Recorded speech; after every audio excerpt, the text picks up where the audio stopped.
మీరు ఒక first time vote వేయబోతున్నారు, అది కూడా ఏ పార్టీకి ఓట్ వేయబోతున్నారు అని?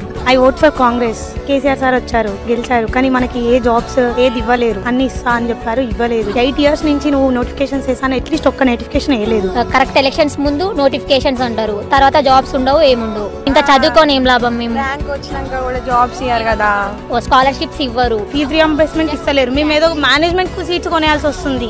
ఓట్ కోసం వచ్చి నేను రైతు బంధు ఇస్తున్నా అంటే నువ్వు ఇంట్లోకి వెళ్ళి ఏమి ఇస్తలేవు కదా. కాంగ్రెస్ ఇలా గెలిస్తే ముందంలో గెలుస్తుండొచ్చు. సో ఇది ఛాలెంజింగ్ గా తీసుకొని మన యూత్ మొత్తం ఓట్ ఫర్ కాంగ్రెస్. నేను కూడా కాంగ్రెస్ ఓట్ వేయాలనుకుంటున్నాం. కాంగ్రెస్.